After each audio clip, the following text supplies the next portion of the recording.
A lot I'd like to cover this morning, but I'd like to start with that phone call. Senator, if Joe Biden doesn't respond to any possible aggressive military action by Russia, is Congress willing to act if the president does not? You know, it is so interesting to me that his entire conversation, from what we know, seems to have been about economic sanctions. And we know Vladimir Putin and Xi Jinping see Joe Biden as a very weak leader. I think it's also important to note that when you had Obama in the White House and Biden was vice president and Russia was infringing on Crimea, what did they do? They sent the Ukraine blankets and meals ready to eat. And Donald Trump comes along and he sends them armory and artillery. So it is important for Ukraine to be able to protect itself.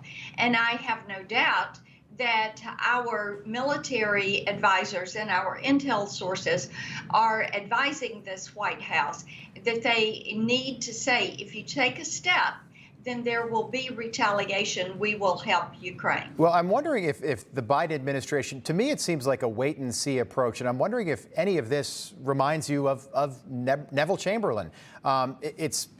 That same appeasement that led to World War II and emboldened Hitler. Joe Biden, and you just brought up Barack Obama, they got Crimea wrong in 2014. Do you think Joe Biden could do it again in 2021? Well, Joe Biden has gotten the southern border wrong. Joe Biden got Afghanistan wrong. He has a history of getting foreign policy wrong and making the wrong decisions or giving the wrong advice. My concern is what he is going to do here. My concern is also how Iran and their proxies are going to go after Israel. My concern is how the Chinese Communist Party, in seeing a weak Joe Biden who is kowtowing to the Communist Chinese, is not going after China for bullying Taiwan, right, for pushing against the Hong Kong freedom fighters. Yeah, the implications are huge here. I want to play you a soundbite from White House Press Secretary Jen Psaki. She was asked about this virtual summit yesterday in the briefing room. Take a listen.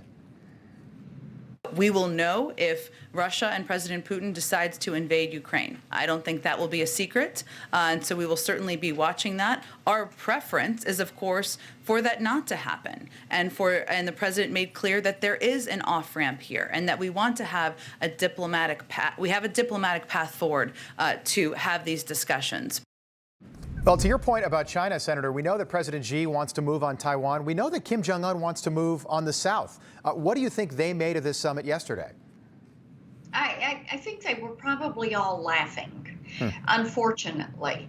And it is so important, Rob, that our allies know they are our ally and that our adversaries fear us. And right now, the precarious position in which we find ourselves is that our allies do not know that we are going to stand with them.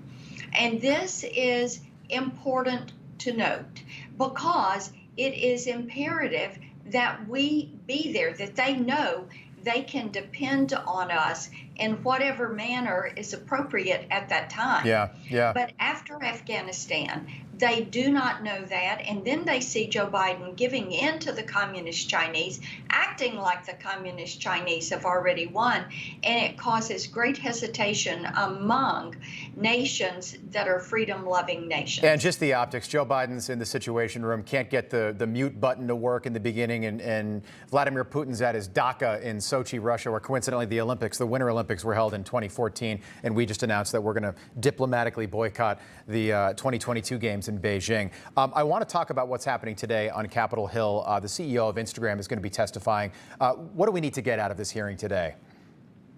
What we need to get from Instagram is that they understand we are going to push forward with online privacy, data security, children's privacy, and Section 230 reforms, and that the half measures that they have offered are not enough. We want Instagram to be aware of the harm that they are causing to this nation's children, and that we're concerned about that, and the expectation is that they are going to work with us to make certain that the online marketplace is safe and secure and that children are protected from predators, from pedophiles, from self-harm and adverse content so important. that drives some of these issues. Senator, we will be watching today. Look forward to having you back on to talk about what takes place today on Capitol Hill. Great to see you. Hey, I'm Rob Finnerty. Thanks for watching. If you enjoyed this video, please join the conversation in the comments below. Don't forget to subscribe, too. Hit the bell icon to be alerted to breaking news. And remember, there's a whole lot more on Newsmax TV, America's fastest growing cable news network. Newsmax TV, we're real news for real people.